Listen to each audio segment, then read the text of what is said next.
Film ini dimulai dengan seorang tahanan yang digantung di gerbang kamp konsentrasi Nazi Jerman di Auschwitz. Pria itu terlihat masih hidup dan, ya, itu hanyalah sebuah mimpi yang terbangun karena dibangunkan oleh penjaga kamp konsentrasi Auschwitz.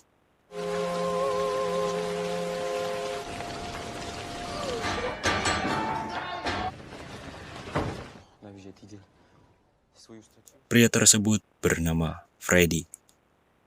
Dan terlihat seorang pemuka agama di situ sedang mendoakan tahanan yang sudah meninggal.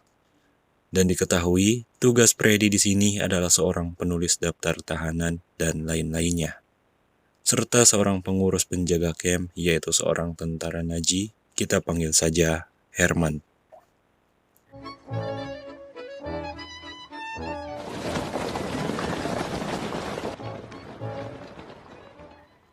Perlu diketahui, Freddy sudah merencanakan akan kabur dari camp ini bersama temannya yang bernama Warren. Untuk perbekalan selama berada di sebuah tempat sembunyi, Freddy masuk ke sebuah tempat penampungan mayat untuk mengambil makanan yang sudah dikubur pada sebelumnya. Dan di sini, terlihat orang Yahudi akan melakukan pemeriksaan terlebih dahulu agar tidak ada tahanan yang hilang dan para tahanan baru. Kemudian disinilah Freddy meminta izin kepada penjaga gerbang dengan alasan untuk bekerja. Kemudian dia sudah sampai di tempat untuk bersembunyi di sebuah lubang yang ditutup oleh penghalang agar tidak diketahui oleh tentara Nazi.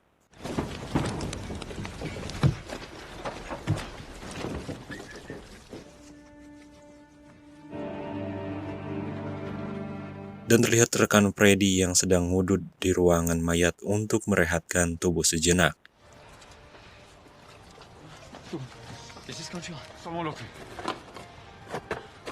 Pada saat pemeriksaan benar saja Barak 9 yang dimana Freddy dan Warren melarikan diri. Dan komandan Nazi itu langsung menyalakan perhatian sirine sebagai tanda ada orang yang kabur dari kamp konsentrasi.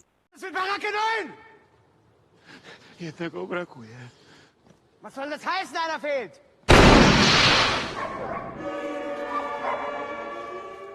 Kemudian para penjaga melakukan pencarian untuk menemukan Freddy dan Warren. Sehingga pengawas blok yang harus disiksa karena tidak bisa mengurus para tahanannya. Selber sitzen, habt ihr mich verstanden?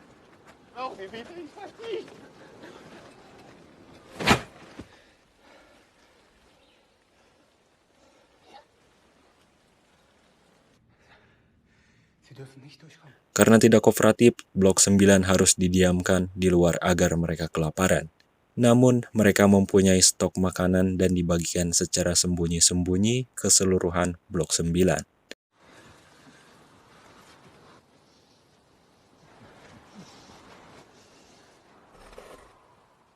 Keesokan harinya, Freddy dan Warren melihat anjing pelacak yang dibawa oleh prajurit Nazi itu. Namun, anjing itu tidak mencium bau Freddy dan tidak ketahuan.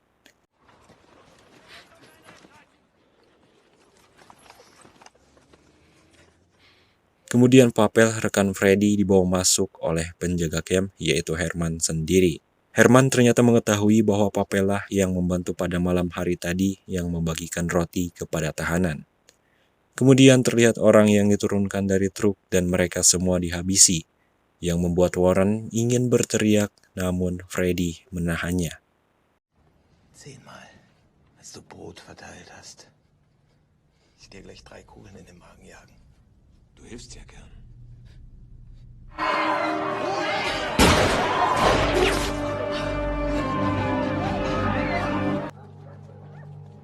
Pada malam harinya, Herman kembali menanyakan kepada tahanan kemana 2 orang Slovakia itu pergi. Dan karena tidak ada yang bicara sedikit pun, akhirnya Herman akan membunuh anak yang ada di blok 9 itu agar dia memberitahukan di mana Freddy dan Warren berada. Namun, tetap saja Herman akan membunuhnya. Da drüben im Frauenkäfig sitzt er. Geh in die Vormarschasche.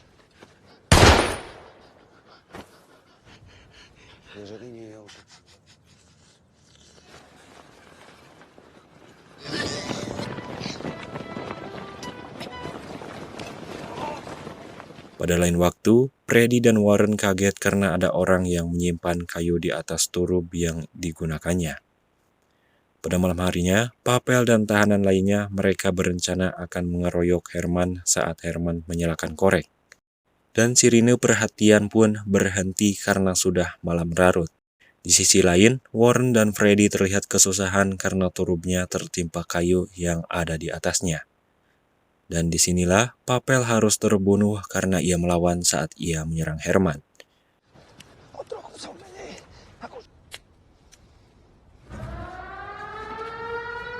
Wen hältst du dich an?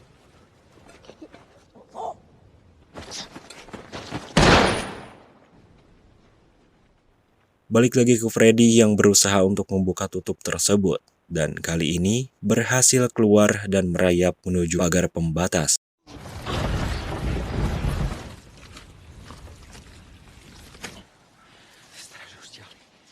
Setelah sampai di luar pagar camp, Freddy sangatlah terharu karena rencananya berhasil kabur dari camp ini. Kemudian, mereka terus berjalan kaki di sebuah hutan dan bersembunyi di saat mereka akan beristirahat.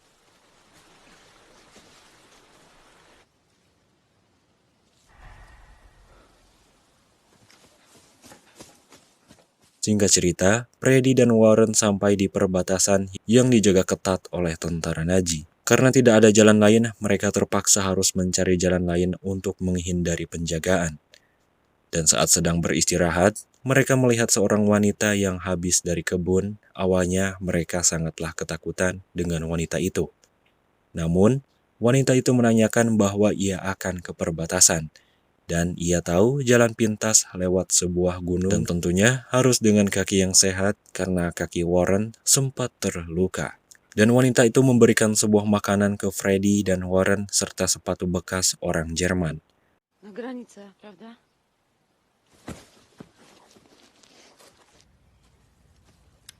Przyzwyczaić do bólu, żeby go pokonać. Hari-hari pun berlalu, mereka terlihat merangkak karena sangat kelelahan saat mendaki sebuah gunung. Hingga Warren tidak kuat lagi dan terdiam sejenak. Namun, Freddy menyemangatinya. Dan ketika sampai di sebuah pemukiman warga, Freddy tidak kuat lagi dan harus pingsan.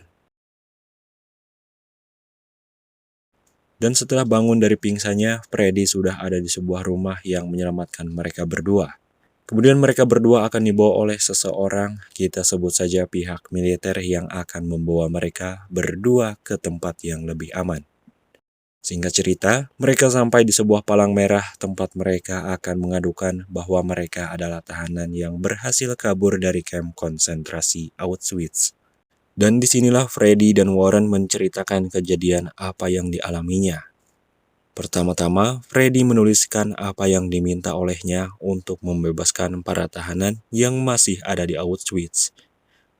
Kemudian Freddy dan Warren menceritakan seluruh keluhan kepada seseorang pengurus palang merah. Dari percakapan yang panjang ini, Freddy meminta sekutu untuk menjatuhkan bom di kamp Auschwitz. Karena sudah banyak yang dibunuh oleh Nazi Jerman di ruangan gas yang sebanyak 1,5 juta lebih korban. Dan di akhir film terlihat Pavel dan seluruh tahanan lainnya sudah dipilih oleh komandan Nazi. Kemungkinan mereka akan dieksekusi. Oke teman-teman, mungkin sekian saja dulu untuk video kali ini. Sampai jumpa di video selanjutnya. Terima kasih.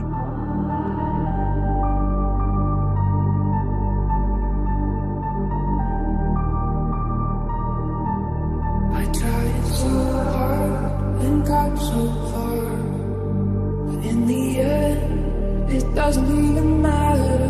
I had to fall to lose it all.